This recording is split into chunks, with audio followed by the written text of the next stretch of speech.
Parfait. Bien. Eh bien, bienvenue donc à l'espace 3E. Alors, vous avez compris que certains d'entre vous nous connaissez déjà, et d'autres qu'on ne connaît pas, ou peu. Donc, l'espace 3E, c'est un endroit où on fait de l'accompagnement, coaching, médiation, supervision, facilitation corporelle, tango, on fait beaucoup de choses. Et c'est aussi une association dans laquelle on ouvre la porte, la possibilité à ceux qui veulent transmettre, partager autour de tout ce qui a trait à la relation, à la communication, à la connaissance de soi, des autres, et voilà. Donc ce soir, nous ouvrons l'espace à Fabrice Putois, que j'ai connu il y a bien longtemps déjà, à l'époque où je m'occupais du coaching interne à la SNCF. Et je vais laisser Fabrice se présenter et nous présenter l'intervention de ce soir. Merci effectivement de me proposer et de m'offrir l'opportunité de parler en tout cas d'un sujet moi, qui me passionne. Donc on va discuter ensemble pendant 1h30 de l'intelligence émotionnelle. Alors pour me présenter rapidement, moi ça fait tout petit peu plus de 5 ans que je suis coach interne chez Pickup Service, qui est une filiale du groupe La Poste. En gros, quand vous commandez sur internet, vous faites livrer ce qu'on appelle en point relais. Voilà, vous avez relais colis, mondial relais, et vous avez Pickup qui est donc la structure relais du groupe La Poste. Et donc voilà, j'accompagne essentiellement sur une cible managériale, sur des actions de coaching individuel, collectif aussi, donc des équipes, des collaborateurs, des formations et aussi des conférences. Et donc j'ai eu la chance de faire une conférence sur l'intelligence émotionnelle en entreprise. On l'a dit tout à l'heure, les émotions, c'est un peu tabou, c'est encore plus dans le milieu de l'entreprise. Et sur 350 personnes, une centaine sont venues. Donc c'est que ce sujet, il parle. Et donc c'était très riche, très intéressant, et ça a donné des inputs très intéressants au sein de la structure. Bon, alors en tout cas moi aujourd'hui, la façon dont je vois finalement conférence participative, en fait c'est plus un échange. Bien évidemment, effectivement, je vais guider un peu sur ce qu'est l'émotion, ce qu'est l'intelligence émotionnelle, et derrière d'aller chercher des étapes chronologiques pour vraiment faire un travail en tant que tel. Donc finalement, vous verrez, c'est assez pratico-pratique. On va pratiquer, parce que finalement, allez, discuter pendant 1h30 ou 2 heures des émotions, c'est bien, mais finalement, ce qui a du sens, c'est de pouvoir pratiquer et d'aller justement, autant que faire se peut, en fonction du niveau de chacun, à aller chercher cette dimension émotionnelle, d'aller travailler ça. Donc c'est pour ça, le cadre que je donne aussi un peu, c'est voilà, il n'y a pas de challenge, mais voilà, ce que je propose, c'est que dans les exercices, il n'y a pas d'obligation à participer, si ce n'est, et si à un moment donné, voilà, vous n'êtes pas forcément OK pour participer, aucun problème là-dessus. Juste peut-être de faire juste l'exercice pour vous à titre individuel, de qu'est-ce qui se joue au niveau émotionnel, justement, dans le fait de pas forcément être en capacité de, il n'y a aucun jugement derrière. Donc voilà, c'est juste ça. Et prêt pour ceux qui se prêteront aux exercices, voilà, de le faire tout simplement avec bienveillance envers vous-même et puis envers les autres avec qui vous allez pouvoir aussi partager. Tout ça, ça va être aussi faire des petits moments de binôme, de repartage collectif. Voilà, en tout cas pratiquer à hauteur de ce que chacun pourra faire, sans jugement et avec bienveillance. En tout cas, c'est le cadre que je vous donne pour notre soirée. Voilà. C'est OK pour vous ? Et surtout, vous n'hésitez pas à poser des questions si vous le souhaitez. Voilà, c'est pas un long fil comme ça. Hop, vous pouvez interpeller, questionner, et puis il y aura de toute façon un temps de questionnement à la fin. Alors, moi j'aime bien commencer par un dessin. Je dessine très mal. Pour autant, je vais quand même essayer de m'y coller. Si vous tapez intelligence émotionnelle ou émotion sur Google et que vous faites une recherche Google Images, vous allez tomber sur ce visuel-là, en règle générale.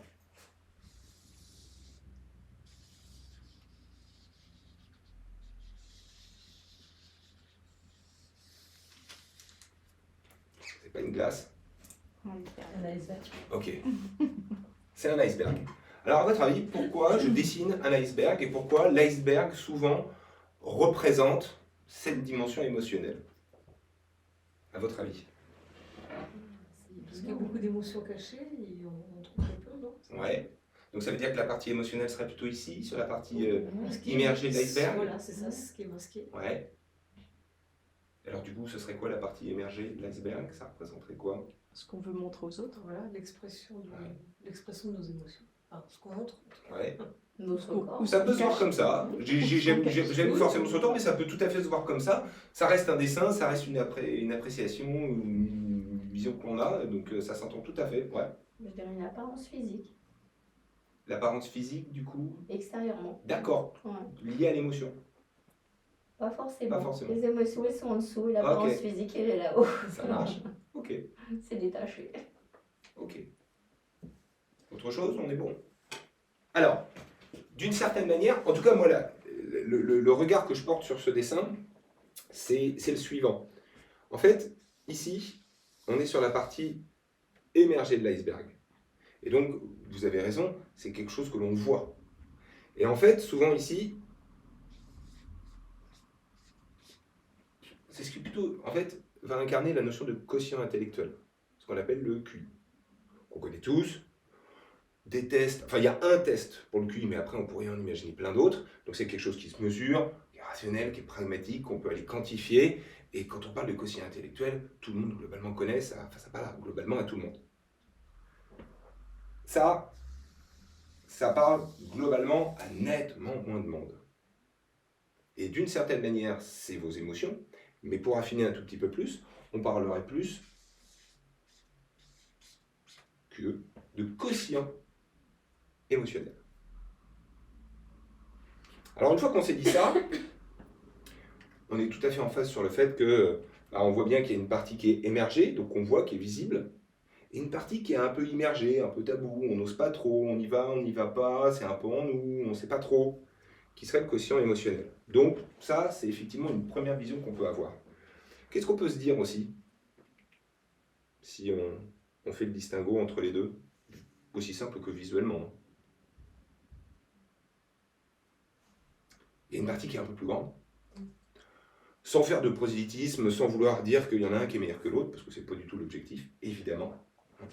C'est de dire que, effectivement, le quotient émotionnel, déjà, vous voyez, en fait, il est lié, hein. Les choses sont liées, et effectivement, il est plus vaste, plus grand qu'il n'y paraît. Donc c'est aussi un terrain, un monde à aller découvrir, que certains ont déjà commencé le voyage, sont déjà bien avancés, et puis d'autres pas forcément. Et c'est ok, à chacun son voyage au cœur des émotions, et c'est aussi notamment ce qu'on va voir aujourd'hui. Voilà, j'aime bien démarrer par ce petit visuel, et puis il y a aussi quelque chose qui est toujours intéressant à se redire quand on parle des émotions, c'est que c'est pas quelque chose qui tombe comme ça de nulle part, on se dit oui, les émotions, ok, mais ce qu'il faut savoir aussi, et avant toute chose, c'est que c'est quand même au niveau cérébral, c'est au niveau du cerveau. Hein. Donc on s'est rendu compte, avec les progrès des imageries, des scans et autres, qu'à un moment donné, notre cerveau... Alors je ne suis pas expert en la matière, hein, donc voilà, mais globalement, on a plusieurs parties au niveau de notre cerveau. Peut-être que toi qui as fait un peu l'infirmière, tu connais déjà peut-être un tout petit peu plus ce sujet. Toujours est-il que vous avez notamment le cerveau, des cerveaux qu'on appelle le cerveau limbique, qui est globalement le siège de nos émotions. D'accord ? Donc ça veut dire quoi ? Ça veut dire que si déjà nos émotions, elles sont liées à quelque chose de cérébral, c'est que globalement, en tout cas, pour être très franc, on en est tous dotés. Donc on l'a tous, ce qui est plutôt déjà une bonne nouvelle. La deuxième chose qu'on peut se dire, c'est que la nature est souvent plutôt bien faite. Donc si ça existe, c'est que ça doit avoir une utilité. La grande question, c'est de savoir laquelle. Et c'est ce qu'on va voir dans le cadre de notre échange. Et puis la troisième chose, c'est que comme tout élément cérébral, je repars notamment sur le quotient intellectuel, ça se travaille. On peut l'entraîner. On peut entraîner notre cerveau, comme on peut entraîner notre mémoire. Et bien la bonne nouvelle, c'est que votre quotient émotionnel, vous en êtes en tout cas au travers de votre cerveau, vous en êtes doté, et vous pouvez le travailler. C'est la belle nouvelle de la soirée. Alors maintenant, on va voir comment, bien évidemment. Et juste pour vous dire, j'aime bien raconter cette petite histoire, et merci à Bernard, parce que la dernière fois, tu m'as rapporté qu'elle en disant non, c'était pas effectivement, il ne cherchait pas de l'or, il construisait effectivement... La petite histoire que j'aime raconter, c'est l'histoire de Phineas Gage. Alors, elle est assez connue dans le milieu de l'intelligence émotionnelle. Quand vous lisez des bouquins, souvent on la met en avant, cette histoire. C'est une personne d'une trentaine d'années qui, dans les années 1850 aux États-Unis, donc c'est la grande période où on commence à développer donc, toutes les voies de chemin de fer et autres, donc se retrouve un jour sur un chantier, et puis qu'est-ce qu'il fait ? Il prend sa barabine, et en fait il devait faire Il devait faire exploser un pan de falaise ou un rocher. Et en fait, en tapant avec sa baramine sur la poudre, il y a eu une réaction qui s'est faite. Et voilà, il y a eu un accident. Et cet accident a fait que cet homme qui était comme tout le monde, poli, avec de la conscience sociale, marié, enfin je veux dire, une personne normale au demeurant, a eu une lésion au niveau du cerveau. Vu quand même ce qui lui est arrivé, on aurait pu l'imaginer et on aurait pu le laisser pour mort. Eh bien non. Donc il est chez le docteur, il a été soigné, et puis le docteur s'est occupé de lui. Il avait fondamentalement une cicatrice, mais il paraissait comme étant quelqu'un de normal. Enfin, je veux dire, on s'était dit, ok, tout va bien.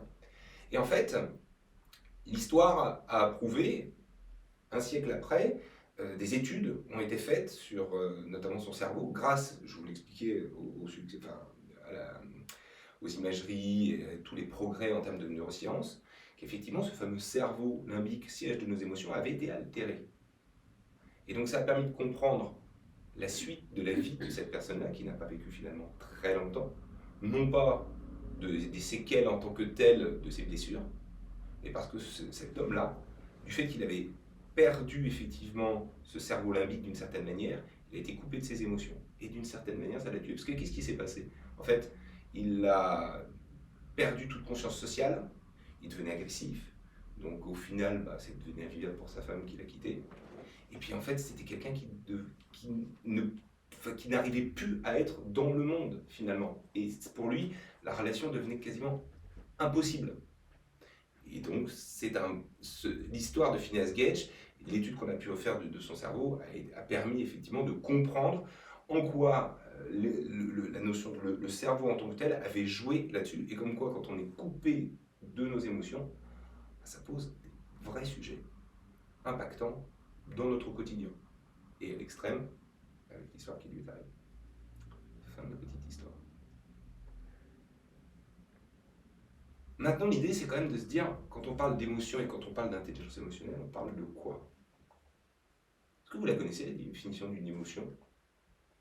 Je vais même faire plus simple. Si je vous dis émotion, vous me dites quoi? Dites-moi, là, les termes qui vous viennent. Je vous dis émotion, hop, qu'est-ce qui vient? Quels sont les termes qui viennent? Sensation. Sensation corporelle. Sensation. Sentiment. Corporel. Sentiment. Ressenti. Ressenti. Quoi d'autre? Qu'est-ce qui vous vient? Énergie. Énergie. Épuisement. Épuisement. Réaction. Réaction. Ouais.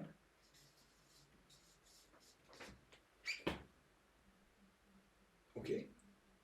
Alors, ce qui est intéressant, c'est qu'on voit bien que... Ouais, je retiens notamment ça, épuisement. On voit bien que l'émotion peut aussi avoir une connotation désagréable. C'est-à-dire qu'effectivement, ça peut être épuisant quand, par exemple, on n'arrive peut-être pas forcément à les maîtriser, en tout cas dans le cadre que tu exprimais tout à l'heure. Quelque chose aussi que je retiens, et tout est intéressant évidemment, mais si je veux le remettre par rapport à la logique de la définition, corporelle. Pourquoi? Parce que l'émotion, elle est dans le corps. L'émotion, c'est avant tout corporel. Je vais vous reprendre la définition. Je triche un peu, hein. Petit Larousse. La définition d'émotion. État de conscience complexe, généralement brusque et momentané, accompagné de troubles physiologiques. C'est la définition du dictionnaire des émotions. J'en suis pas encore à l'intelligence émotionnelle. J'en suis à la définition d'émotion. Cette définition, elle nous dit quoi? En fait, elle nous dit deux choses. La première, c'est qu'elle nous dit effectivement qu'une émotion est de toute façon associée à une manifestation physiologique, plus ou moins évidente, plus ou moins marquée, et qui est plus ou moins perceptible déjà par soi-même, et à l'extrême peut-être perceptible par soi-même et par les autres, et par d'autres. Donc on voit bien à quel point, quand on est touché par une émotion, dans certains cas, ça peut avoir des répercussions délicates, si effectivement on est dans une émotion désagréable et que on la verbalise physiologiquement de manière peut-être un peu forte certaines fois. Donc ça, c'est la première chose. La deuxième chose, l'étymologie. C'est toujours intéressant. J'ai jamais fait de latin, jamais fait de grec, et pour autant, j'ai regardé. Et ça nous dit quelque chose de fondamental. L'émotion, ça vient de, j'ai noté, et motere. Motere, ça indique quoi? Ça indique un mouvement. Et c'est vers l'extérieur. En d'autres termes, si on s'arrête sur l'étymologie d'une émotion, c'est que ça implique, ça induit un mouvement vers l'extérieur. Pour faire simple, un passage à l'action. Donc déjà, s'il y a une chose importante à retenir, au-delà du fait qu'une émotion, ça a une manifestation physiologique, c'est qu'au travers, effectivement, cette étymologie, l'émotion en tant que telle induit qu'elle amène, elle induit, elle implique potentiellement un passage à l'action. Et la grande question, c'est lequel? Quelle action? Et qu'on verra, il faut effectivement un certain nombre de préalables pour que cette action soit pertinente pour vous et potentiellement pour l'autre. C'est OK pour l'instant? OK. Dernière petite chose avant que vous puissiez pratiquer, c'est l'intelligence émotionnelle. Parce que là, on est plutôt sur nos émotions. Maintenant, on va voir l'intelligence émotionnelle. Alors, à votre avis, l'intelligence émotionnelle, comment on pourrait la définir? C'est quoi concrètement? On a appris à dompter ses émotions. Dompter? Ouais, parce que j'aime pas trop gérer, ouais. Ouais. Alors, c'est gérer ou maîtriser ou dompter. Ouais, chacun a son terme. C'est OK. Donc, dompter ses émotions. OK. C'est-à-dire qu'on a la bonne réaction par rapport à l'événement. Il y a quelque chose qui se passe, on ressent quelque chose et on a la bonne réaction. Ouais. Voilà, c'est... je dis toujours qui pilote l'avion. Faut pas, par exemple, par rapport à, je sais pas, à une situation, peut-être que c'est pas la colère qui doit être là, mais une autre émotion. Enfin, que ce soit la bonne émotion par rapport La juste émotion ou la bonne? La juste émotion. C'est pas la même chose. Ouais, la juste émotion, alors je dirais. Et puis on verra, je garde ce terme de bonne émotion. C'est important. OK. Les autres, intelligence émotionnelle, alors à votre avis, qu'est-ce qui se cache derrière ça? La compréhension de ces émotions. Ouais, oui, notamment. La capacité de les accueillir. Absolument, ça va faire partie d'une étape, on verra ça après. En tout cas, ce qui est sûr, c'est que l'intelligence émotionnelle, c'est une capacité à. L'émotion, c'est on conscientise qu'il se passe quelque chose. L'intelligence émotionnelle, c'est du coup, une fois qu'on a conscientisé ça, c'est la capacité à en faire quelque chose finalement. Ça induit un peu déjà ce passage à l'action qu'on entend déjà derrière la notion d'étymologie. Et donc, on vous donnera les slides de tout à l'heure. En gros, l'intelligence émotionnelle, c'est tout simplement une capacité à percevoir, à intégrer, à comprendre et à maîtriser. Alors, dompter, gérer, chacun utilisera le terme qui lui va bien. Nos émotions. Donc il y a une vraie capacité à. Et donc qui dit capacité, dit là encore entraînement, dit pratique, et puis surtout grille de lecture. Parce qu'effectivement, intégrer, comprendre, maîtriser, ok, super. Mais ça paraît effectivement très large, très global. Et pour autant, voilà, ce que moi je vous propose maintenant, c'est de vous donner un petit canevas autour de 4 étapes. Qui sont 4 étapes qui vous permettent potentiellement d'aller chercher effectivement, en tout cas potentiellement ce passage à l'action, qui n'est pas forcément obligatoire, on va le voir. Et donc c'est ce que j'appelle les 4 étapes qui vont vous permettre notamment de développer vos compétences émotionnelles. Sophie, tu as dévoilé une des étapes. Et pour moi, c'est l'étape la plus complexe et qui pour moi, effectivement, toujours très intéressante à aborder. C'est l'étape de l'accueil de ces émotions. Mais avant, on a d'autres étapes. Et si vous le voulez bien, je vais le faire dans un ordre inverse des étapes chronologiques. On l'a vu au niveau de l'étymologie, l'émotion, elle implique quoi? Passage à l'action. Un passage à l'action. Donc, ça veut dire que une des compétences, enfin en tout cas, ça va être effectivement d'agir. En gros, de répondre à cette question, j'en fais quoi de cette émotion qui est là? Pour moi, pour l'autre dans la relation, j'en fais quoi? Je la subis, j'en fais quoi?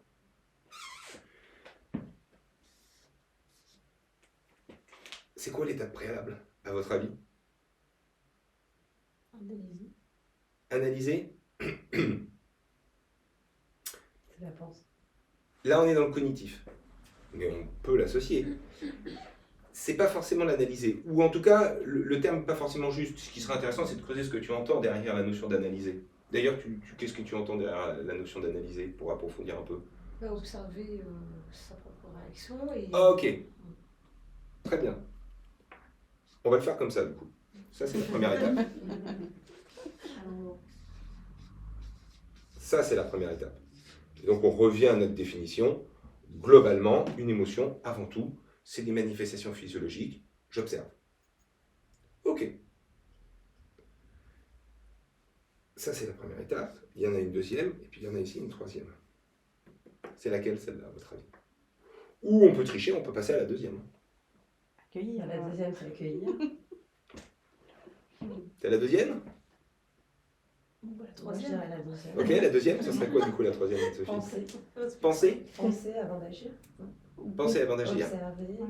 Ouais, observer. Observer, accueillir, penser Penser, agir. et agir. Ok. Comprendre, non, avant d'agir. Donc, Non, comprendre, accueillir, comprendre. pardon, je réfléchis un peu entre les deux. Ouais. Pas mal. Ouais. Alors, accueillir, oui. Mais vous voyez, accueillir, je ne vais pas la mettre ici. Je vais la mettre ici.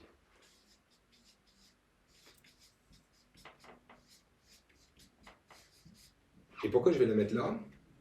Parce qu'avant d'agir, il faut être en capacité de l'avoir accueilli. On la connaît tous, cette phrase. Hein. Quand on a quelqu'un qui est très en colère, le réflexe qu'on va avoir, quand on a plutôt le bon réflexe, c'est de dire, ok, là je vois que tu es très agacé, ce que je te propose, cool, tu prends le temps, tu vas fumer une clope, tu vas boire un coup, et puis quand tu t'es, on va le faire simple, hein, quand tu t'es calmé, tu reviens, et puis là, on pourra peut-être discuter. En d'autres termes, on est juste en train de lui dire que là, avec l'émotion telle qu'elle est, vu de son intensité émotionnelle, la relation, elle ne peut pas opérer. Enfin, il ne peut pas y avoir de communication. Il est trop pris par ses émotions. Donc en fait, on lui demande juste de se calmer. Au fond, ce qu'on pourrait y mettre, c'est allez, accueille ton émotion. Voilà, souffle, cool. Et tant que je n'ai pas accueilli l'émotion, je ne peux pas être en capacité d'action. Une fois qu'on s'est dit ça, on a quoi ici?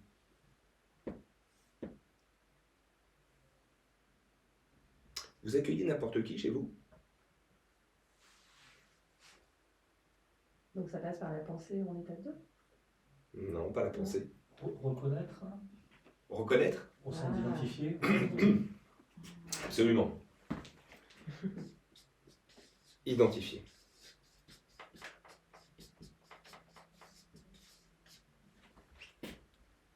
À votre avis, je parle de quoi là?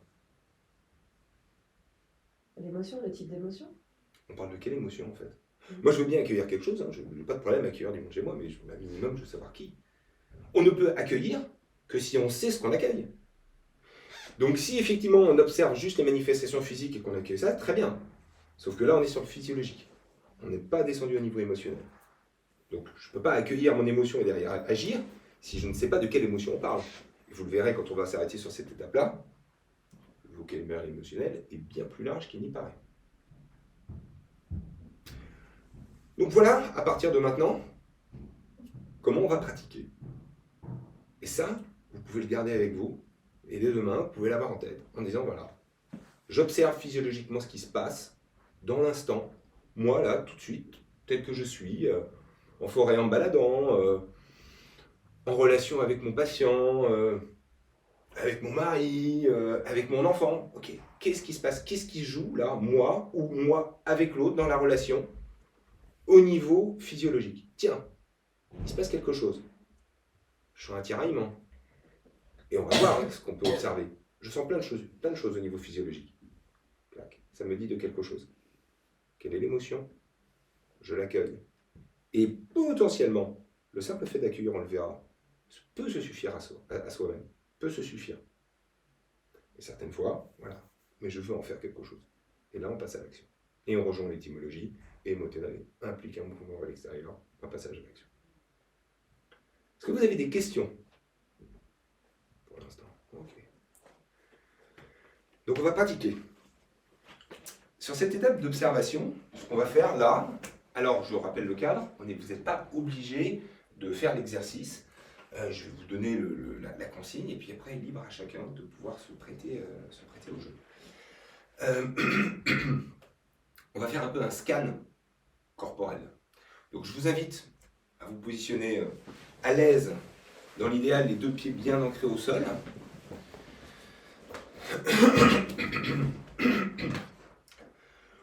C'est aidant, donc pour ceux qui sont OK pour le faire, de fermer les yeux, ça aide. Voilà. Et je vais vous guider dans la descente au niveau corporel de ce qui se passe dans l'ici et maintenant au niveau physiologique pour vous. On va descendre jusqu'au pied et ensuite on va remonter. À chaque fois que vous allez ressentir quelque chose au niveau physiologique, un tiraillement, une légèreté, une sensation de poids, un tiraillement, chaud, froid, arrêtez-vous quelques secondes dessus. Pas plus, pas moins. Prenez le temps d'écouter cette manifestation physiologique qui vous parle et que vous ressentez. Puis ensuite, vous redescendez et vous poursuivez et on redescendra ensemble. On fera ça en descendant et en remontant. Okay. Donc, on démarre au niveau donc, du cuir chevelu et on va commencer à descendre au niveau du visage. Les oreilles, les yeux, la tête. Qu'est-ce qui se passe? Voilà. Qu'est-ce que vous percevez physiologiquement déjà au niveau du visage? Et on va descendre tranquillement au niveau du cou et au niveau des épaules. Quelle sensation? Du poids, de la légèreté. Est-ce qu'il y a un mouvement que vous avez envie de faire? Qu'est-ce qui vient tout de suite? Et vous vous connectez à ça.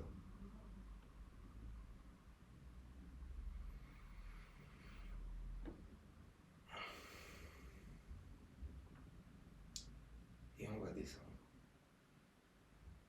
le long des bras, au niveau du cœur, la respiration. Observez aussi le rythme cardiaque. Est-ce que le pouls est plutôt lent? Est-ce qu'il est plutôt rapide? Restez connecté à ça.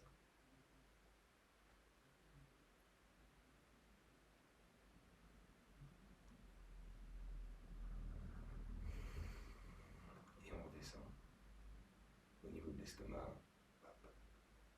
Est-ce qu'il y a une sensation d'aigreur? Est-ce qu'il y a une sensation de lourdeur? Ou à l'inverse, sentiment de légèreté? Et encore, vous vous connectez à ce qui se passe. Et s'il ne se passe rien, ben, il se passe rien.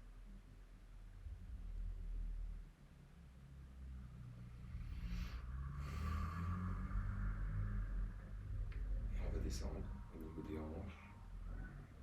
On va descendre au niveau des jambes. Voilà.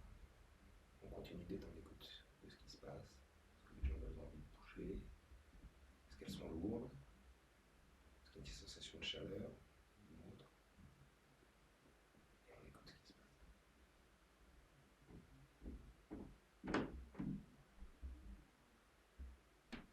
Et donc on va descendre jusqu'au bout des pieds. Voilà. Qu'est-ce que vous ressentez à l'extrémité de votre corps, au niveau des pieds? Est-ce que vous avez envie de bouger? Est-ce que vous avez une sensation de froid à l'extrémité? Et une fois que vous avez observé ce qu'il y avait à observer, on va tranquillement remonter.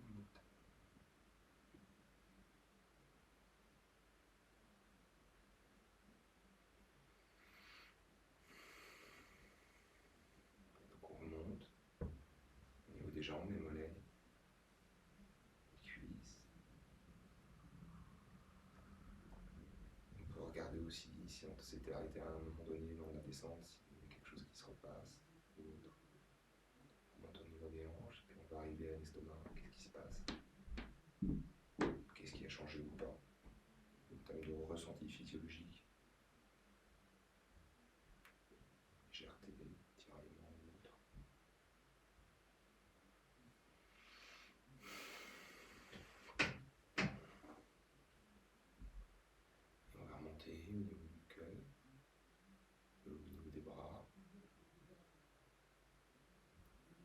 que mes bras ont envie de faire? Est-ce qu'ils ont envie de bouger? Est-ce que c'est ok? Le pouls, la respiration, est-ce que j'ai du mal à calibrer ma respiration? Est-ce que finalement tout est fluide?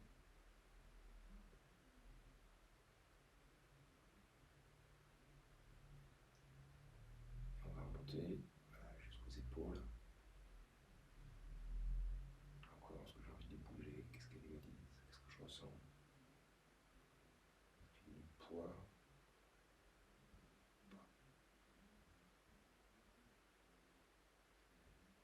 Et vous allez remonter jusqu'au haut de votre crâne, toujours en observation de ce qui se passe.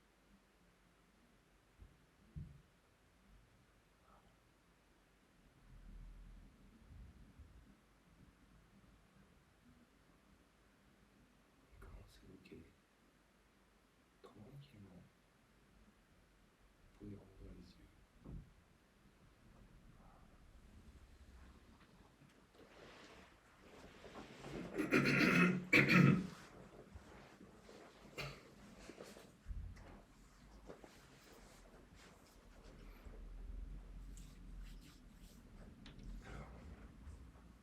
Est-ce qu'il y en a qui auraient envie de partager sur ce qu'on vient de faire?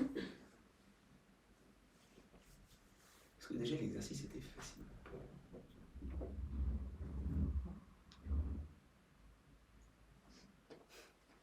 Ça va. Ça va, ok. Moi, j'aime bien revenir au corps. Ouais. C'est plutôt quelque chose d'agréable. Plutôt une habitude en tout cas, et puis j'imagine que tu l'utilises dans ta pratique, donc tu es assez... ok. Mais peut-être pour d'autres, c'est beaucoup plus difficile. Non, C'est ok pour toi? Oui, je fais du yoga depuis longtemps. Ok. Je dis ça parce que moi, quand je me suis formé, au départ, moi, le corps, c'était compliqué. Donc, il m'a fallu du temps et du temps. Il m'en faut encore beaucoup. C'est vraiment la partie que je dois travailler. Donc, Je dis pas que tout a été fait en quelques secondes, hein, c'est pas ça. Non, c'est déjà le simple fait déjà de la de facilité. rentrer dans le... Voilà, parce que moi, j'ai des personnes, quand je fais ça, qui disent bon, bah, mais j'ai pas pu faire l'exercice. Et c'est ok. C'est intéressant, ça dit quelque chose aussi, sans aucun jugement, évidemment. Mais ça dit que c'est pas si évident déjà, cette première étape, elle est pas évidente déjà de se connecter à son corps, parce que bah, c'est pas forcément quelqu'un dans la vie tumultueuse du quotidien, quelque chose sur lequel on prend le temps de s'arrêter, certaines fois même d'en prendre soin. Donc potentiellement c'est même déjà pas forcément facile. Non, c'est vrai que c'était pas facile, j'ai eu du mal. Ouais.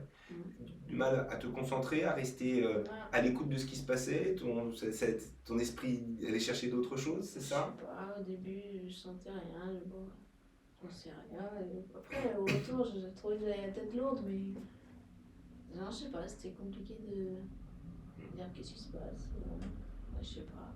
Ouais. Et ça s'entend aussi. Hein.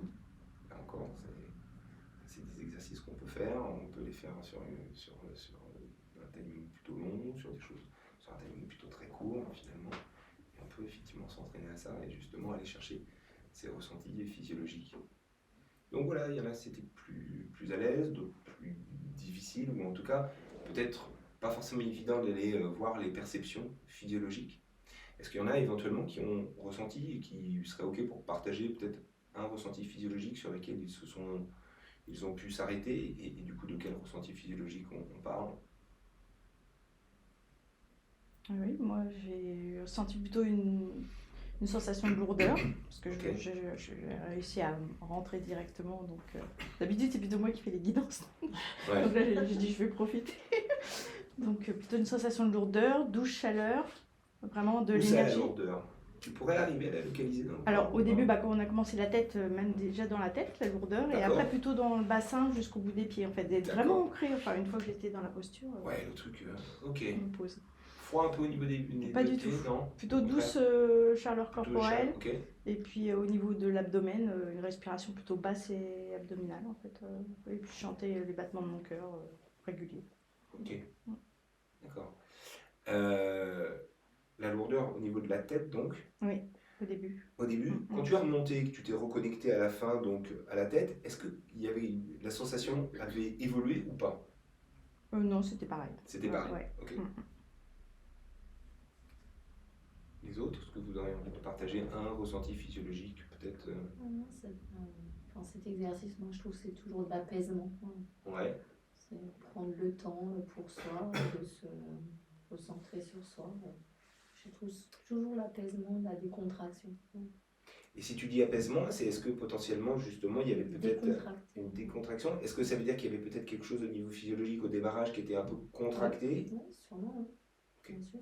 Sans forcément, du coup, si j'entends que tu sois en mesure de cibler où c'était, mais en tout cas, Mais voilà, dès que global. dès que ça démarre, que tu parles, qu'on est porté par ta voix, parce que moi, enfin, c'est un exercice aussi que j'ai l'habitude de faire depuis longtemps quand même, et je sais, et que j'ai eu beaucoup de mal aussi à maîtriser, et je sais combien c'est difficile de faire cet exercice, mais on va dire que maintenant je le maîtrise. Mais à partir du moment où tu dis ça, c'est tout de suite là, quand tu prends conscience et que tu réfléchis à ton corps, tout à coup tu te décontractes, ouais, tu deviens, il y a du poids qui descend et de l'apaisement. Ok. Je sais qu'en général, quand je fais l'exercice, là c'est au niveau de là, ici, toujours un peu. C'est un peu mon point névralgique. C'est un peu mon. Donc voilà, c'est ici. Et ce qui est intéressant aussi, si vous faites l'exercice, c'est voilà, de prendre le temps finalement de faire ni plus ni moins que d'accueillir ce ressenti physiologique qui est là, de l'écouter. Voilà. Et certaines fois, évidemment pas tout le temps, c'est pas une science exacte, ce qui est intéressant, et je note quand je fais les conférences, que certaines personnes vont avoir un ressenti physiologique à un moment donné dans la descente, par exemple un rythme rapide en termes de respiration ou battement du cœur, peut-être une sensation de lourdeur au niveau des épaules, avec effectivement la tête, voilà, on aurait envie de la... Et quand il remonte, certaines fois, hein, le simple fait d'avoir été à l'écoute de ce ressenti physiologique a une tendance à le diminuer un peu. Voilà. C'est pas une science exacte, c'est pas tout le temps, c'est pas non plus checkbox en mode j'ai écouté donc du coup ça disparaît. Non, mais certaines fois on peut voir que le ressenti physiologique il va s'estomper. Donc ça c'est aussi important parce que quand on est confronté à une émotion, ben, à un moment donné, comme on l'a vu, hein, peut se retrouver dans des cas extrêmes à des choses au niveau corporel qu'on pourrait limite même plus maîtriser. Donc le fait aussi d'être en capacité de pouvoir effectivement s'arrêter là-dessus et de conscientiser qu'on a ce ressenti physiologique, ben, ça permet ici potentiellement déjà de l'apaiser. Au moins ce ressenti physiologique. Et ce qui est intéressant à cette étape-là, c'est que le fait d'être en conscience au niveau corporel de ce qui se passe à l'instant T, me permet du coup en fonction du ressenti physiologique d'observer si je vis une émotion ou pas, moi tout seul là encore je vous dis en vous baladant, ou potentiellement intéressant aussi quand je suis en relation avec l'autre. Et si effectivement cette manifestation physiologique, elle induit, si je ressens quelque chose, qu'il y a une émotion qui est en train de se jouer. Alors ce qui est intéressant, c'est d'aller chercher le ressenti physiologique, et souvent, quand j'interroge les gens, je vais leur dire ok, bah là j'ai ça, dire est-ce que c'est une sensation physiologique que tu connais depuis longtemps? Ah oui, ça c'est tout le temps. Ok. Et de dire ok, dans quel cadre ce ressenti physiologique là, et donc ils vont commencer à l'associer. Donc là ils vont prendre conscience, ils vont commencer à l'associer. Ah bah ça, moi de toute façon quand j'ai ça, c'est quand je suis en colère ou c'est quand je suis stressé quoi. Donc là ils vont commencer à faire des parallèles entre leur corps et les actions du quotidien qu'ils vivent et dont ils n'ont pas conscience, même certaines fois, que ça a un lien au niveau corporel. Donc voilà, on va retracer des genres de schémas et du coup, les gens vont commencer à prendre conscience. Ah bah oui, tiens, c'est quelque chose que je connais depuis longtemps. Observer les réactions physiologiques liées à nos émotions. C'est ok. Deuxième étape, identifier. Je vous posais une question toute simple. Depuis ce matin, citez-moi une ou deux émotions que vous avez vécues.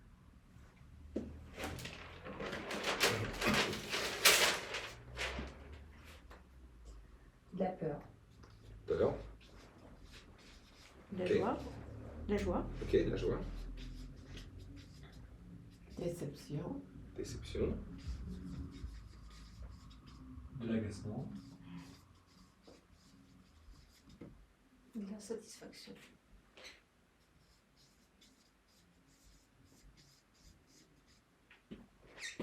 De la colère.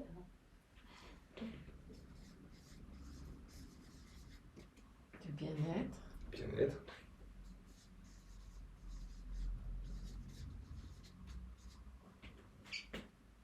De la frustration. Frustration.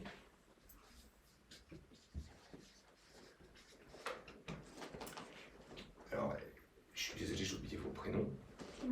Clémentine et Églantine. Et ça, je sais que ça finit en in, mais là, je me suis planté. Là, C'est dur pour vous? Oui. Ouais. Et c'est tout à fait logique. Et c'est tout à fait logique. C'est difficile parce que vous en avez ressenti, mais c'est difficile d'aller les verbaliser. Ou c'est difficile d'aller faire ce travail un peu d'introspection depuis ce matin, de savoir si... Bah, je sais que j'ai ressenti plein d'émotions, mais après lesquelles, oui, il y avait de la joie forcément, mais des fois de la tristesse aussi, mais je sais pas trop. Ok. Et quand tu parles de joie et de tristesse, est-ce que tu pourrais l'associer à un événement précis? Ok. D'accord. Et voilà. Ce qu'on voit ici dans cette étape, c'est qu'elle est loin d'être évidente. Arriver à identifier ses émotions, c'est compliqué. C'est compliqué parce qu'on n'est pas habitué à ça. On n'est pas habitué à ça et surtout, on n'a pas développé suffisamment notre vocabulaire émotionnel. Ou c'est ça, c'est qu'on ne connaît pas forcément le terme associé à l'émotion qu'on ressent. Oui. Et donc c'est pour ça que c'est un entraînement. Et d'ailleurs, au départ, on a vu la peur, on a la joie, on a la colère. En général, quand je pose la question, souvent, il y a des personnes qui ont du mal. Et c'est ok. Il y a des personnes, ça m'arrive, de dire, ok, qu'est-ce que tu ressens là? Ça va. Ok. Mais encore, on est d'accord, c'est pas une émotion. Ou ça va bien. Donc on voit bien que c'est pas évident d'aller chercher l'émotion. Ensuite, quand les personnes sont en capacité de pouvoir aller l'identifier, souvent, ils vont aller, la peur, la joie, la colère, vers ce que certains connaissent, c'est ce qu'on appelle les émotions primaires. Les émotions primaires, il y en a 6, peur, joie, colère, tristesse, surprise, dégoût. C'est les 6 émotions primaires. Bon, en général, quand on fait un petit quiz, hop, souvent, comment ça se passe, ton ressenti, très rapidement, les gens vont sur ces émotions primaires. Mais c'est déjà très bien, parce que ça induit déjà quand même quelque chose. C'est intéressant de savoir, là, dans la situation où telle que je l'ai vécue ou telle que je l'ai vis là, je me sens en colère. Ça nous dit quand même quelque chose, c'est pas anodin. Pour autant, super, on voit que là, déjà, il y a aussi des choses qui sont allées au-delà des émotions primaires. Déception, agacement, satisfaction, frustration. Et ça, c'est intéressant d'aller développer ce vocabulaire. Pourquoi? Parce que la frustration, qu'on pourrait associer potentiellement à la colère, mais qu'on pourrait aussi lier à de la tristesse, elle ne dit pas la même chose. Demain, dire que je suis furieux n'induit pas la même chose que d'être agacé. C'est plus fort, hein, furie. Et donc, tout est question d'intensité émotionnelle. Donc, c'est important pour vous, quand vous faites le travail en intrapersonnel, mais imaginez la puissance que ça peut avoir quand vous commencez à aller sur l'interpersonnel, quand vous êtes dans la relation à l'autre. Être en capacité, là, la réunion que j'ai là, hop, il y a un ressenti physiologique. J'ai la veine là qui commence à se tendre, j'ai le poing qui commence à machin, j'ai les jambes qui battent là. Je me connais, je sais qu'à un moment donné, je vais me lever et je vais tout balancer. Cool. Et déjà, j'en ai conscience. C'est quand même génial. Ok. Qu'est-ce qui se joue là? C'est quoi l'émotion qui se joue là? Je suis juste agacé là? Ok. Ou je suis furieux? Et c'est pas la même chose. Et potentiellement, c'est intéressant aussi d'aller dans cette dimension intrapersonnelle, d'aller aussi poser l'hypothèse de ce que peut ressentir l'autre. Parce que si je ressens ça, peut-être que l'autre, évidemment, il va ressentir quelque chose. En tout cas, je vais lui renvoyer.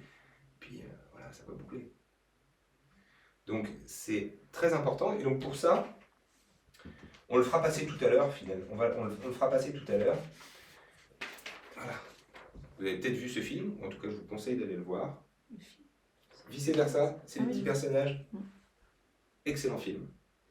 qui vous permet d'avoir une vision assez ludique et sympathique des émotions. Et donc vous avez, alors, je ne sais plus comment il s'appelle, mais en tout cas vous avez, si vous avez la joie, je ne sais plus comment s'appelle la fille, mais vous avez la joie, vous avez la peur, la tristesse, la colère, le dégoût et la surprise. Et pour chacune de ces émotions primaires, voilà, vous avez, la liste est donnée aussi, vous avez une liste de termes qui vous permettent d'aller chercher, non pas la bonne, j'y reviendrai encore tout à l'heure, la juste émotion. Celle qui correspond à ce que je ressens là, ou ce que j'ai ressenti. Et donc si on prend par exemple la colère, agacé, agité, agressif, contrarié, exaspéré, furieux, haineux, hostile, irrité, impatient, frustré. Et on le verra, c'est important pour vous dans la prise de conscience de ce que vous vivez, et c'est important si demain vous accueillez, que vous allez dans l'action, de verbaliser aussi ce que vous ressentez. Et si demain vous allez dans ce travail-là, dire à la personne en face, écoute, je me sens furieux, ça n'a pas le même impact que si vous dites, écoute là, par rapport à ce que tu as fait, sache que je me suis senti agacé, quoi. C'est pas la même chose, ça renvoie pas la même chose. Tu rigoles parce que c'est vrai qu'en entreprise, enfin quel qu'il soit, on le fait pas forcément souvent, ce réflexe-là d'exprimer ses émotions. Oui, je sais pas, c'était rigolo comme entre furieux et agacé, effectivement, il y a une grosse différence. Après, c'est vrai qu'en entreprise, malheureusement, j'ai rarement vu ce comportement. Alors je me sens un peu agacée par ton comportement. Alors ça fait souvent rire quand je le fais. Ouais, c'est vrai. Et fondamentalement, on n'est pas obligé de le faire, ça, on le fera. On peut tout simplement accueillir à soi-même et se dire, ok, bon, je me sens agacé, voilà. Et pour autant, certaines fois, c'est intéressant aussi de le dire. Et moi, j'ai l'exemple, petite parenthèse, on est 3 coachs internes. On est un peu un ovni, 3 coachs internes pour 350. Oula. Ouais. Et donc notre boss, Stéphane, je ne sais plus pourquoi, propose à ma collègue Elisabeth de l'accompagner sur un rendez-vous avec un big boss du groupe La Poste pour présenter un peu ce qu'on fait. Ok. Et puis bon, moi Et puis à un moment donné, sur notre boucle WhatsApp, il dit ouais, t'es prête Elisabeth pour demain, t'as fait ta valise en mode, alors que c'était juste à Paris, mais bon. Et là en fait, je vois le message.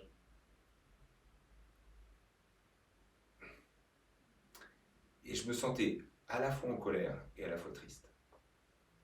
Donc c'est aussi ça qui est intéressant, si on reprend un peu l'image de l'iceberg, c'est que vous avez, si on pousse encore plus loin, l'émotion que vous voyez première, qui est l'émotion qui pourrait être la partie un peu émergée.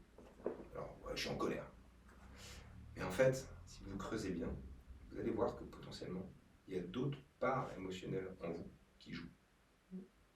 Parce que derrière, la colère, aussi amener aussi de la tristesse.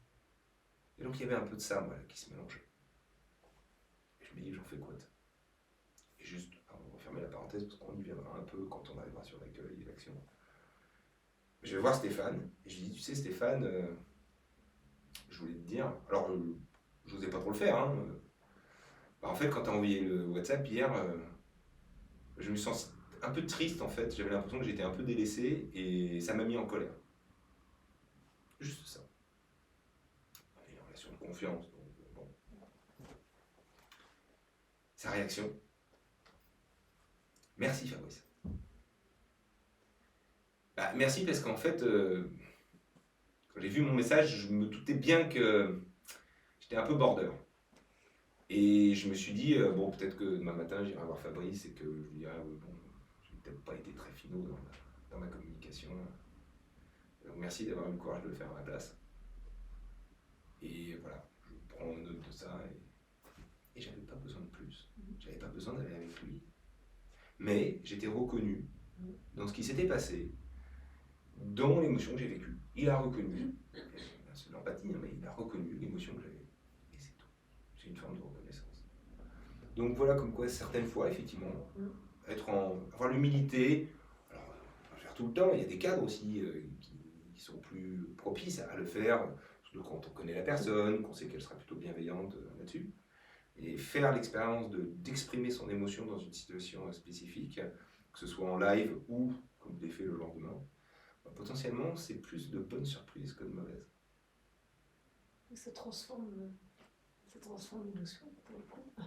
Ouais, parce qu'après, il y a une autre émotion qui vient, je suis reconnu, donc potentiellement il y a de la joie, il y a du bien-être, il y a de la satisfaction. Et au-delà de transformer l'émotion, finalement ça me transforme moi. Et de manière systémique, ça transforme l'autre aussi. Et donc ça transforme la relation.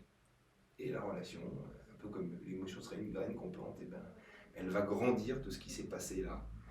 Et quand on arrive à ça, c'est pas une graine qu'on plante dans la relation, c'est du bon compost là.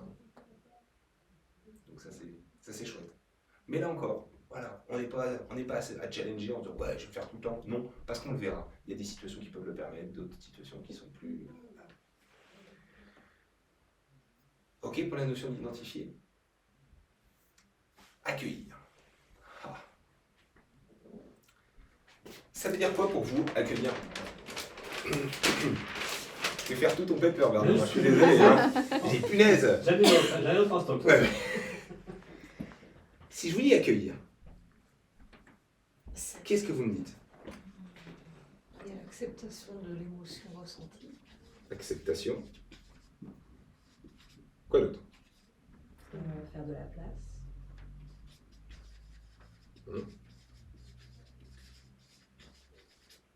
Quoi d'autre? Pour moi, c'est prendre conscience. Ouais.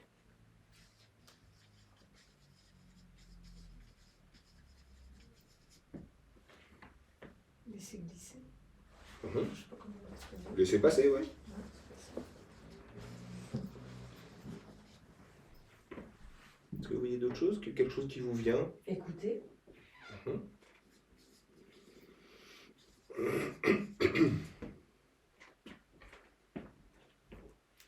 Vous rigolez. Tu voulais dire quelque chose? Non. L'exercice, il n'est pas évident non plus. Hein. Accueillir, ouais, bon, ça va, mais on est juste en train de parler d'accueillir une émotion. Ça commence à devenir un peu interstellaire, cette histoire. Et pourtant, là, on est dans le cœur du réacteur. Bah ouais. Non mais sérieusement, il est quand même un peu bizarre ce gars. Accueillir, bon. Moi, je veux bien accueillir la joie, hein, pas de problème. Hein. Allez, bienvenue chez moi. Hein. Alors, accueillir la colère,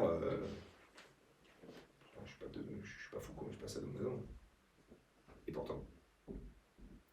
Donc c'est pour ça qu'il faut bien s'entendre sur qu'est-ce qu'on appelle accueillir son émotion. Pas mal. Pas mal. Et tout est ok là-dessus dans ce que vous avez dit. C'est très juste. Moi, quand je parle d'accueillir ses émotions, je le structure autour de 3 axes. Et on pourra en rajouter d'autres, hein, attention. La première chose, c'est écouter. Pourquoi écouter? Pourquoi aussi simplement souhaite-t-il écouter son émotion? Mais ce qu'elle a à dire. S'écouter soi Exactement. ou écouter l'autre? Écouter son émotion. Son émotion. Mais là où tu as raison, c'est qu'une fois que tu as fait ta gymnastique et que tu as pris cette habitude, observer, identifier, accueillir, potentiellement agir, pour toi, tu vas pouvoir développer la capacité de le faire en interpersonnel. Et d'aller chercher effectivement dans la relation, tu observes physiologiquement quelque chose qui se passe en toi et potentiellement aussi chez l'autre. Tu identifies une émotion ou plusieurs émotions, parce que c'est souvent plusieurs. Et du coup, tu peux poser l'hypothèse de ce qui se joue au niveau émotionnel. Soit tu peux poser l'hypothèse en disant, écoute, Sophie, je sens que tu es triste, ou je sens que tu parais agacé. Ou alors tu peux poser la question. Moi, tu vois, voilà, moi je ressens ça. Je te livre ça. Dis-moi ce que ça te fait écho. Et souvent, oui, alors moi aussi, justement, etc. Donc, là, on est plutôt sur soi, mais là où tu as tout à fait raison, c'est que demain, on pourra aller chercher cet exercice par rapport à l'autre. Écoutez autre chose qui vous vient. En tout cas, écouter, c'est effectivement écouter ce que cette émotion a à nous dire. Pourquoi? Parce qu'une émotion qui n'est pas écoutée, c'est une émotion qui va s'amplifier. Et on y reviendra après, notamment sur le troisième axe. Deuxième point, la notion d'acceptation. Une émotion qui n'est pas acceptée est également une émotion qui va s'amplifier. L'exemple basique. Je prends toujours cet exemple-là, mais on pourrait en avoir 36. je suis en réunion. Voilà, réunion, 5 intervenants. Et puis, on me met en 5e intervenant. Quand il reste 5 minutes, évidemment, parce que tout le monde a débordé, n'a pas respecté le cadre horaire. Et du coup, j'arrive avec mon truc, personne n'écoute, il me reste 5 minutes. Agacé. C'est la première fois. Bon, c'est comme ça, hein. Et puis, je repars 1 mois après, j'ai une réunion mensuelle de pilotage, je reviens. Évidemment, je suis en dernière position. Et là, à rebolote. Est-ce que vous pensez sérieusement que la personne sera agacée là? Ce sera un peu plus. La logique voudrait que ce soit quand même un peu plus. Hein. Alors après, vous voyez, il y a des roseaux, hein, ils ne plient pas, mais alors, à un moment donné, c'est tout simplement le phénomène cocotte-minute. Vous voyez, vous mettez une bonne strate là, puis vous en rajoutez une deuxième. Bah, ça monte en pression. Puis 3e mois, puis 4e mois. Donc deux choses l'une. La personne, elle va monter en pression, hein. Donc elle va être agacée, puis peut-être à la 2e, et disons à la 3e, parce qu'elle est résiliente, elle va commencer à être irritée. À la 4e, elle va être furieuse, et globalement à la 5e, elle fait tout péter, elle sort et elle engueule tout le monde. C'est le phénomène cocotte-minute.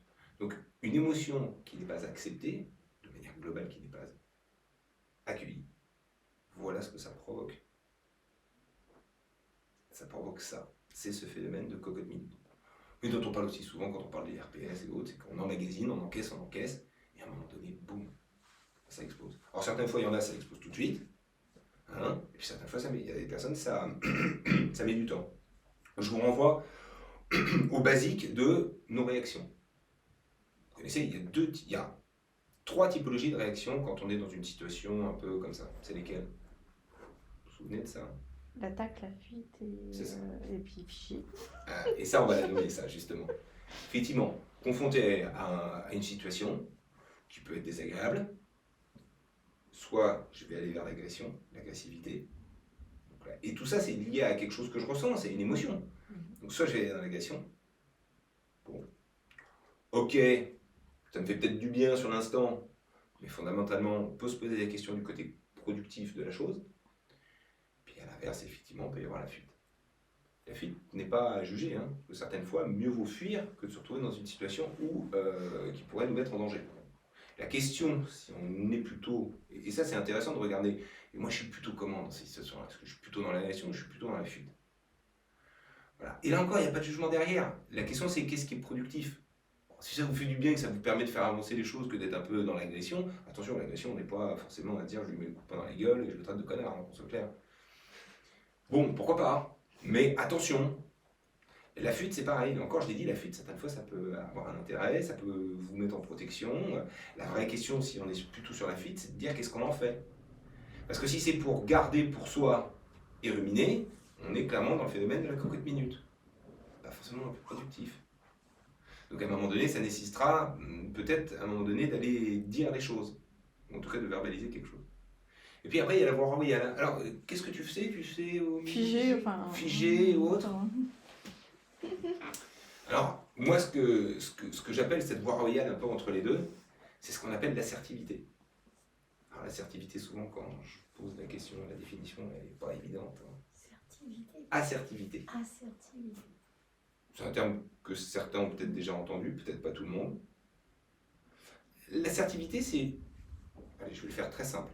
C'est la capacité à pouvoir dire les choses, penser les choses, vivre les choses, sans empiéter sur ce que dit l'autre, ce que pense l'autre et ce que va vivre l'autre. Voilà. Donc ça reprend ce qu'on disait. Finalement, si je devais faire très simple, je suis en colère. Voilà. J'entends que tu puisses aussi l'être. Ben, partageons quoi. On voit bien qu'on n'est pas dans l'agression. On voit bien qu'on n'est pas dans la fuite. On est dans cette relation assertive qui ne peut avoir lieu qu'à partir du moment où on est à l'écoute de ses émotions. Parce que sinon, effectivement, quand on est confronté à une émotion un peu forte, bah, on a plutôt tendance à soit se carapater, soit effectivement dans l'agression. D'où l'importance, certaines fois, de pouvoir verbaliser les choses.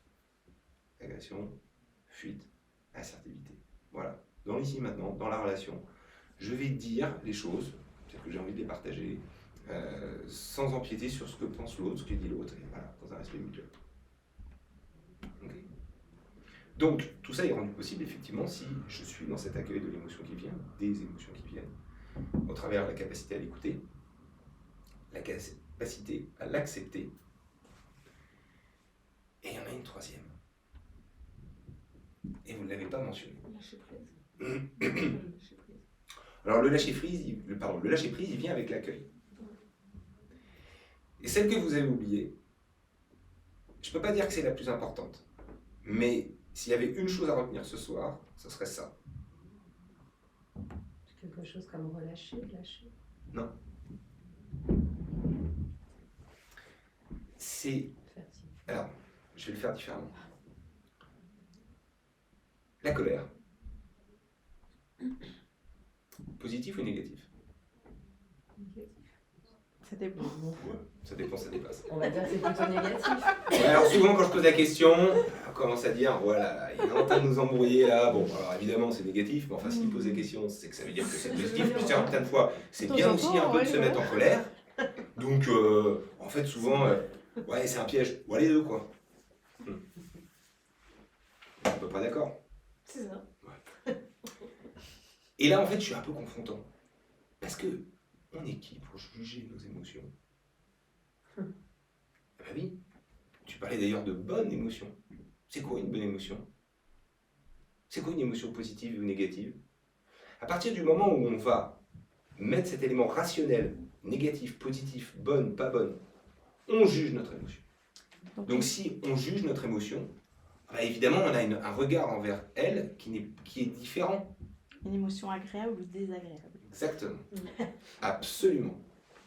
Et je peux vous garantir que le nombre de fois sur LinkedIn, dans les posts, où des gens qui parlent des émotions, et souvent très bien, hein, mais font cette petite erreur qui paraît anodine, mais pour moi qui conditionne tout, de parler d'émotions positives ou négatives, ça prend du temps, mais je remets un petit commentaire bienveillant en leur disant, si je puis me permettre, voilà, je privilégierais plutôt de parler d'émotions agréables ou désagréables, parce qu'effectivement, mais qui sommes-nous pour juger de nos propres émotions? On a le droit d'être en colère, on a le droit d'être joyeux, on a le droit d'être triste. Qu'est-ce qu'on peut considérer comme bon ou pas bon? Qu'est-ce qu'on peut considérer comme négatif ou positif, à votre avis? On aurait tendance à associer ce qui est agréable, c'est positif, ce qui n'est pas agréable, c'est négatif. C'est... Le comportement peut-être derrière. Exactement. Et ça, si aujourd'hui, si ce soir vous avez déjà pris conscience de ça, je peux vous garantir que vous avez fait un sacré bout de chemin. Les gens font l'amalgame entre l'émotion et la réaction qu'elle génère. Donc en gros, voilà, c'est comme ça. C'est je vais visualiser ce que j'ai fait et non pas m'arrêter sur l'émotion. J'ai le droit d'être en colère. Ça ne se juge pas. Si je peux éviter de traiter mon patron de gros connard ou de lui mettre un coup de poing dans la gueule, ce serait plutôt quand même pas mal. Ça, je peux le juger. Ça, je peux te dire que c'était pas forcément OK. Et ça, c'est important de faire ce distinguo. Donc, il n'y a pas d'émotion négative ou positive, bonne ou pas bonne, il y a une émotion. Elle est agréable ou désagréable, mais voilà, une émotion, elle est. 3 petits points. Voilà. Et d'une certaine manière, complètement en phase, on va en prendre soin de cette émotion paradoxalement. On va lui laisser sa place à cette émotion. Parce qu'elle a le droit d'être là. Et pourquoi on peut se dire ça? Parce qu'on a pris conscience que finalement, on n'avait pas à la juger. Et on a d'autant moins à la juger qu'en fait, elle a quelque chose à nous dire. Souvenez-vous. Donc ça, c'est vraiment, vraiment important. Écoutez, acceptez, mais vraiment, moi, je mets ne pas la juger. Parce que vous voyez tout de suite que si on commence à la juger, alors évidemment, ça bloque le jeu, quoi. Comment vous voulez accueillir quelqu'un que vous jugez? Et accessoirement, désagréablement. Ça va pas marcher. Donc c'est ça, c'est cet exercice qui est très compliqué. C'est d'accepter d'une certaine manière que j'ai le droit d'être en colère. Alors, moi j'ai 2 garçons, 6 et 4 ans. Je peux vous garantir que le terrain de jeu avec eux au niveau émotionnel, c'est gratiné de chez gratiné. Alors je dis pas que les coordonnées sont souvent les moins bien chaussées, mais certaines fois, je prends un peu des tartes. Je me dis, voilà, bon là, j'ai pas trop écouté mes émotions. Et certaines fois, parce que je suis loin d'être parfait, et bien effectivement, j'ai pu faire cette expérience avec mes enfants, de ça quoi. Et je me souviens très bien, petit exemple, j'étais un peu bête aussi sous ce coup-là, j'achète vous savez, les petits chaussons là, les Crocs, j'achète aux 2 garçons.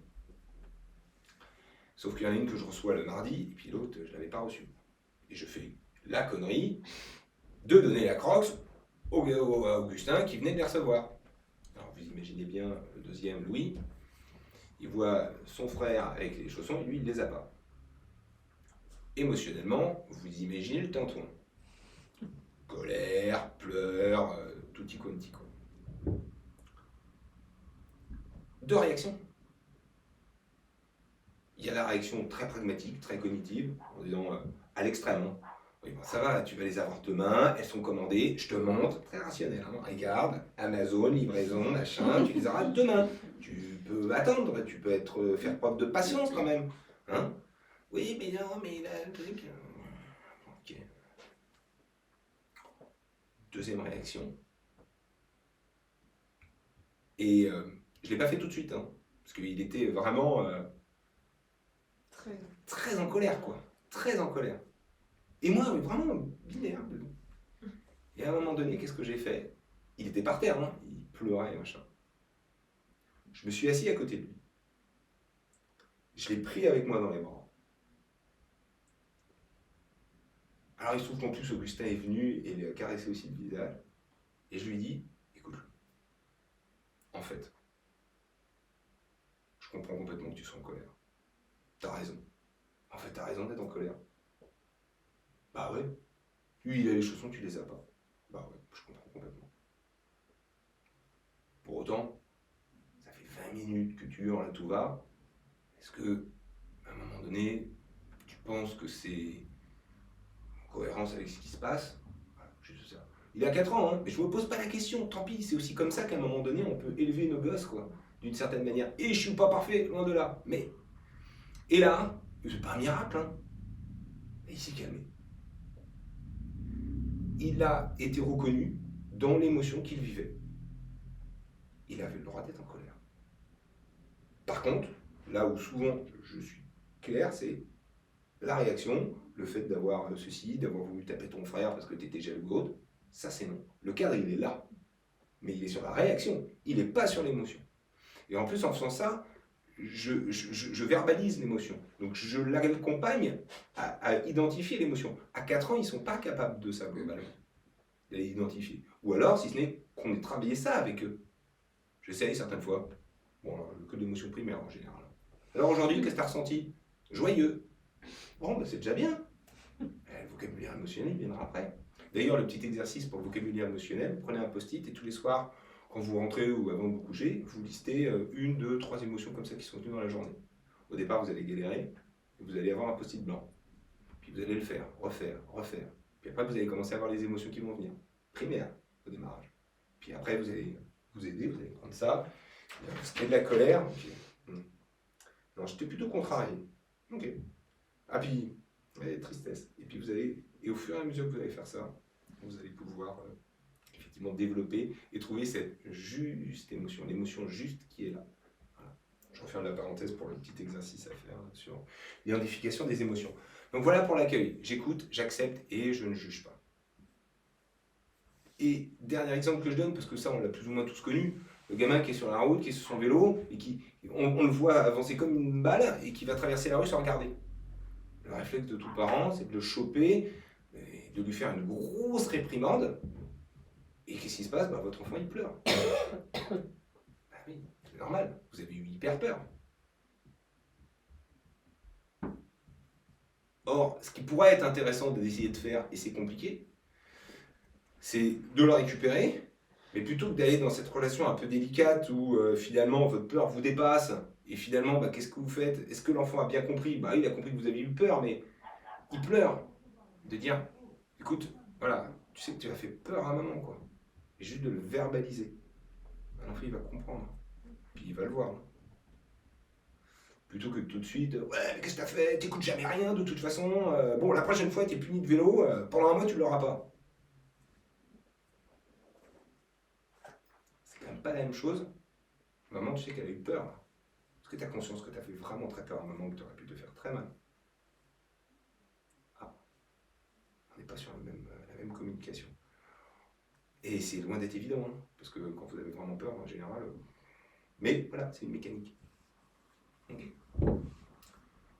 L'accueil de ces émotions, pour finir, c'est effectivement faire la place.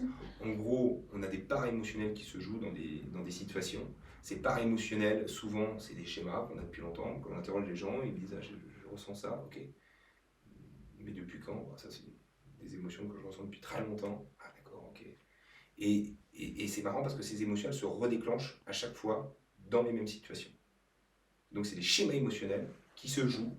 Voilà. Et quand je suis en colère, ou quand il se passe ça, et que je me sens pas, il y a de l'injustice, et ben, je suis en colère, et puis en fait, il y a de la tristesse qui joue. Et ce schéma émotionnel, et ben, effectivement, il se rejoue à chaque fois que je ressens de l'injustice. Et avec les conséquences que ça peut avoir à titre personnel et quand on est dans un contexte professionnel. Donc l'idée, c'est d'aller regarder effectivement ce schéma et d'aller effectivement travailler sur ces parts émotionnelles qui se jouent. Et petite parenthèse, mais jusqu'où on peut aller quand on est notamment dans la posture de l'accompagnement, c'est d'aller travailler avec la personne sur ces parts émotionnelles qui se jouent. Et dans l'idéal, non pas en revenant sur quelque chose qui s'est passé, mais en prenant l'émotion telle qu'elle est là, dans l'instant, telle que les émotions sont en train de se jouer, par rapport à ce que la personne peut dire ou autre. Et l'idée, c'est, quand on est vraiment dans une logique d'accompagnement, d'aller amener la personne à l'extrême, à lui dire, ok, il y a cette part qui est en colère, et puis il y a cette part qui est triste. Ok. Quelle est la part qui est la plus importante pour toi? C'est la colère. Ok. Est-ce que la colère, elle peut dire à la tristesse de lui laisser un peu la place? Ça paraît complètement délirant, ça. Hein. Pourtant, voilà jusqu'où on peut aller. Et la personne, en fait, elle n'a pas une voix qui lui dit « oui, c'est bon ». Mais le simple fait d'être dans une posture qu'on va fermer les yeux, cool, eh bien le travail, en fait, il se fait. C'est bon, ok, ok. Qu'est-ce qu'elle a envie de dire, la colère? Et qu'est-ce que la colère aura envie de dire à la tristesse? Et qu'est-ce que la part triste aurait envie de dire à la colère? Et donc, vous faites interagir ces parts émotionnelles. Donc, vous n'êtes pas une émotion, vous êtes des parts émotionnelles qui se jouent de manière systémique, voilà, dans la relation entre parts. Et du coup, le dialogue entraîne. Et en fait, qu'est-ce qui se passe? Eh bien, on va retrouver une homéostasie, un équilibre dans ces schémas émotionnels, parce que chaque émotion, du coup, va retrouver à peu près sa place.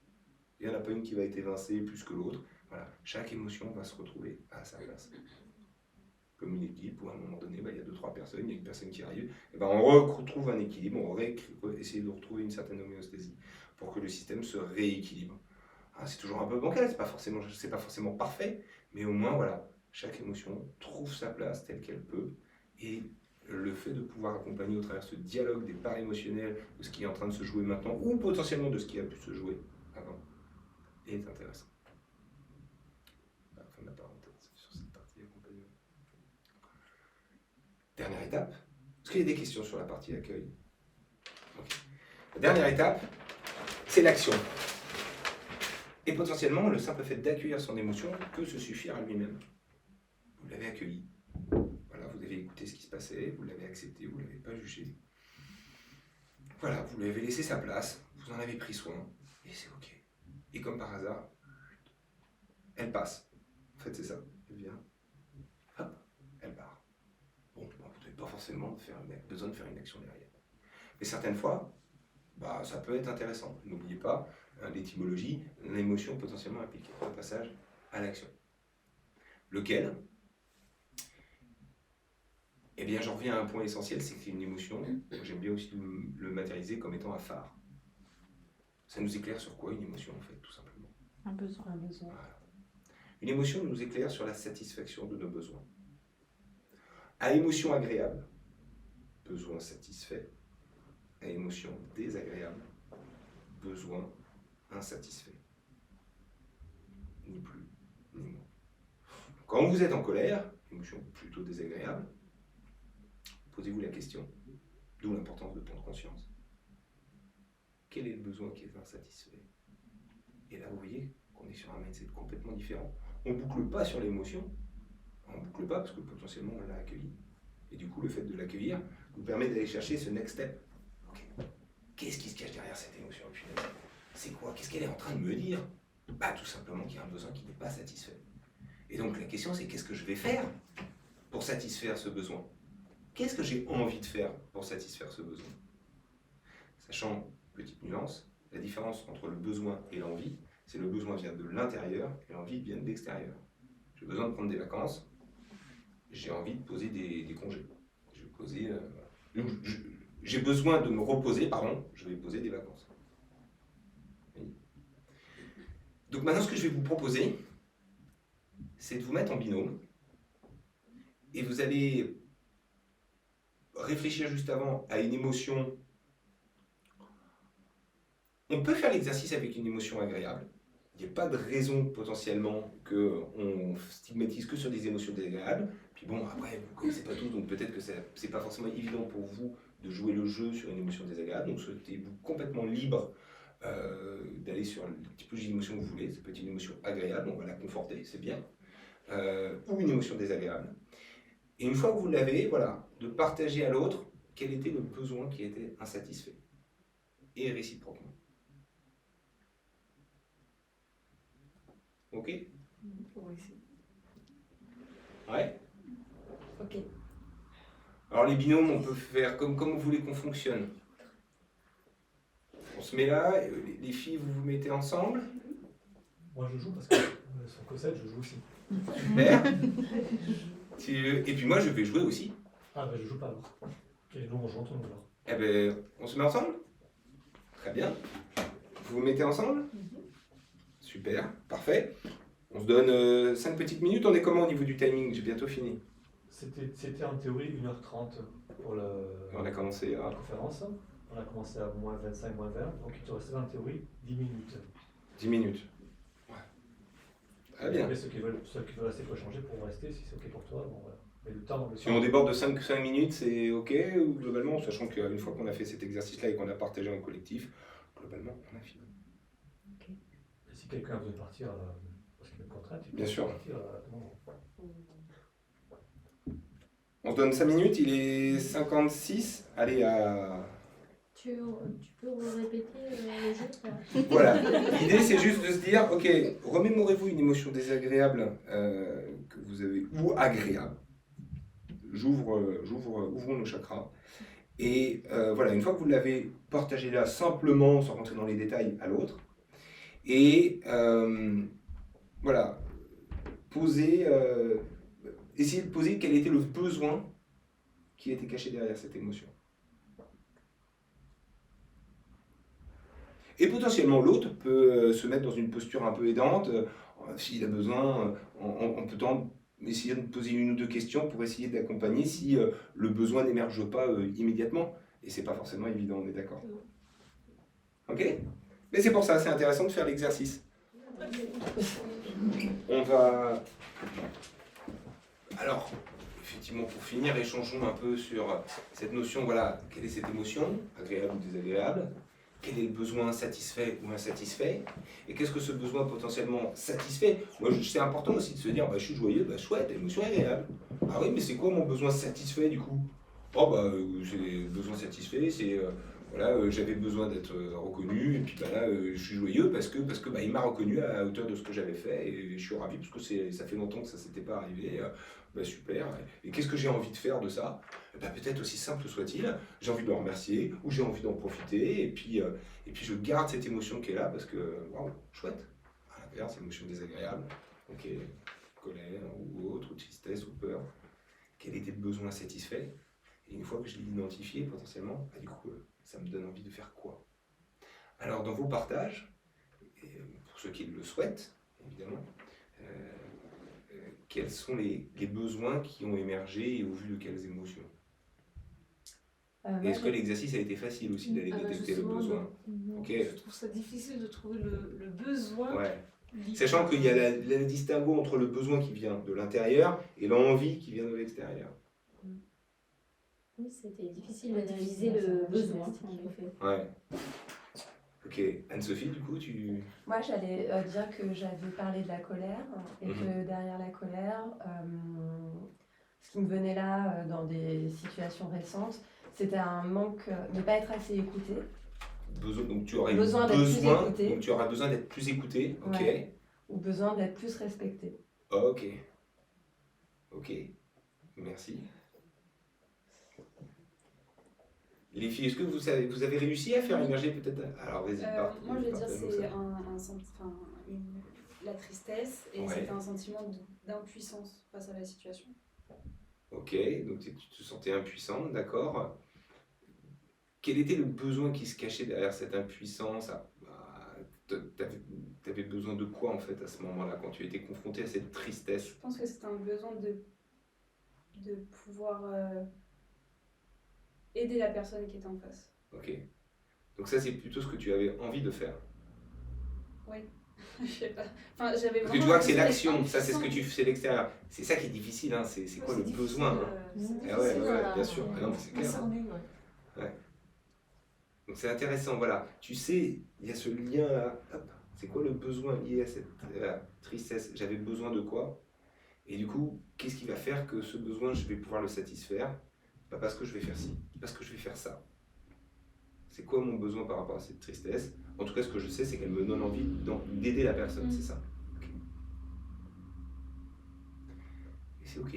C'est aussi qu'est-ce qui se passe là au fait de pas forcément savoir, parce que c'est effectivement pas forcément évident. Ce que d'autres ont pu réussir à verbaliser peut-être un besoin, ou si c'est pas le cas, voilà, qu'est-ce qui a émergé?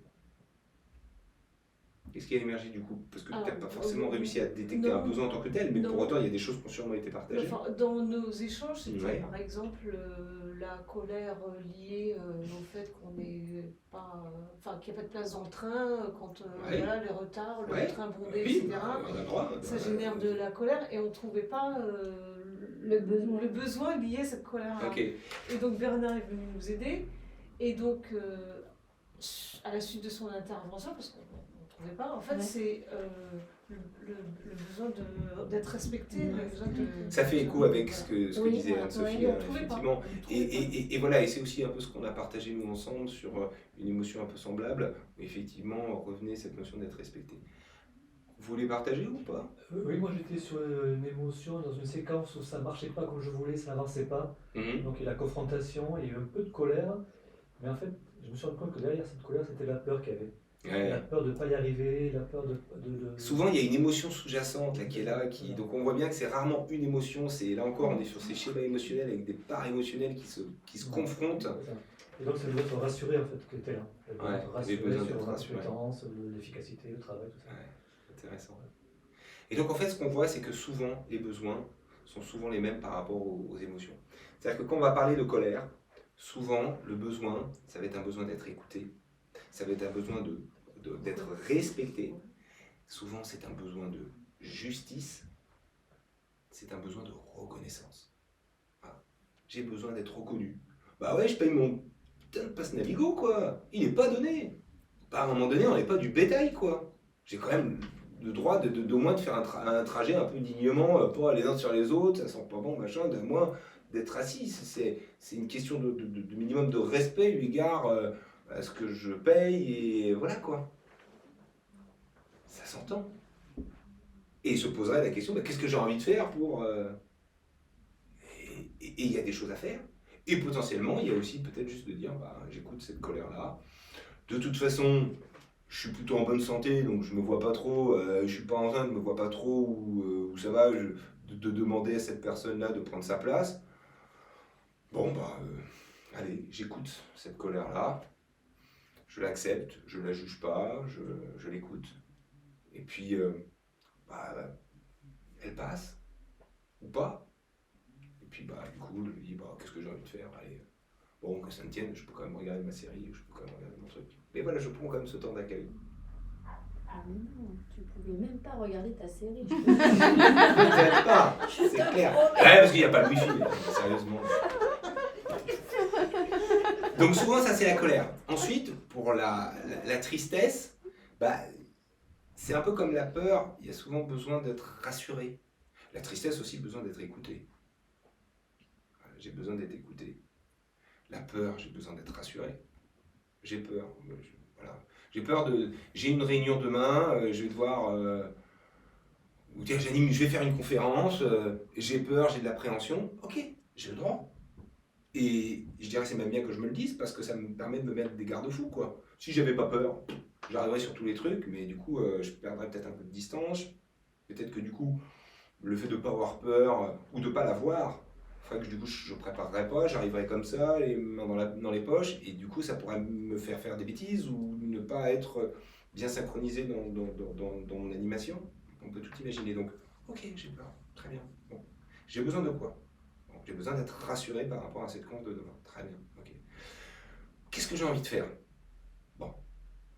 Ben, je vais relire ma présentation, je vais mettre des petites annotations en commentaire, je vais m'entraîner sur telle partie que je maîtrise moins, hop, puis je vais me filmer, on peut tout imaginer. Tout imaginer. Mais, ça peut être aussi tout simplement, bah, j'écoute cette peur, ok, bah, elle est là. Bah, merci d'être là, parce que ouais, ça me drive aussi, ça me permet de me dire que j'ai peut-être des choses à faire. C'est cool. Hop, allez, j'y vais. Et le dégoût, ça peut être aussi tout simplement de prendre du recul sur les choses. J'ai besoin de prendre du recul, mais ça peut être aussi pareil pour la tristesse, la peur. Voilà. Mais souvent, parce qu'on va souvent s'arrêter sur la notion de colère et autres, il y a cette notion de justice, de reconnaissance, de respect et d'écoute. Voilà, c'est souvent ces besoins-là qui tournent. Et après, c'est de se dire, et j'en fais quoi? Une fois que j'ai ça, qu'est-ce que j'ai envie de faire? Ok? J'ai envie de dire atterrissage. Voilà. Donc vous voyez, il y a des choses très pratico-pratiques qu'on peut faire, observer, faire ce travail corporel, il y a plein de choses qu'on peut faire. Tu seras sûrement bien mieux Des placé que moi. respirations. Voilà, que pour en parler, parce que moi souvent c'est quelque chose sur lequel je me sens un peu encore extrêmement perfectible. Donc voilà, ce travail au corps, hein, parce que le corps est indissociable de notre esprit, il est indissociable de nos émotions, évidemment, on l'a vu dans la définition. Donc voilà, j'observe qu'est-ce qui se passe dans l'ici et maintenant au niveau physiologique, et ça induit qu'il y a une émotion en fonction de ce que je vis qui passe. Et en plus, comme je sais que c'est toujours ce point-là, je sais très bien ce qui est en train de se passer, et du coup on apprend à aller avoir cette vision des choses. Et du coup, qu'est-ce qui se passe? J'identifie l'émotion, mais souvent les émotions. Parce que comme l'iceberg, il y a l'émotion première qui vient, mais souvent il y a une émotion un peu sous-jacente, et puis il peut y en avoir une troisième. Et du coup, voilà, le fait d'avoir identifié me permet d'accueillir parce que je sais ce que j'accueille. Et du coup, je vais écouter, et je vais accepter, et je ne vais pas juger. Et du coup, je vais aller travailler ces parts émotionnelles qui s'entrechoquent, qui se font la guéguerre. Il y en a une qui veut prendre le pouvoir et machin, ok. Et je vais accepter ce jeu-là, je vais accepter ce qui est en train de se passer. Et puis je vais essayer en prenant soin, en prenant juste le temps de les écouter. Voilà, mais même ça peut être d'avoir ce dialogue intérieur en disant, ok, vous me faites chier, mais vous êtes là, donc ok, allez-y, profitez, et puis hop, faites ce que vous avez à faire, et puis moi derrière, je vais aussi me dire, c'est quoi le besoin qui est derrière tout ça, quoi. Et puis voilà, le fait d'être en conscience de ça, permet ce rééquilibre qui peut se suffire à lui-même, et potentiellement peut se dire, ok, pour autant j'ai quand même besoin, ce besoin-là qui est à satisfaire, qu'est-ce que j'ai envie de faire pour ça? Voilà. Est-ce que vous avez des questions sur les 5 minutes potentielles qui nous restent? Parce qu'il est déjà 21h15, donc on n'a plus forcément de temps. Donc voilà, moi je vais rester encore un peu. Donc s'il y en a qui ont des questions, n'hésitez pas. Un grand merci en tout cas pour le partage, la qualité des échanges, voilà, sur ce sujet. Merci.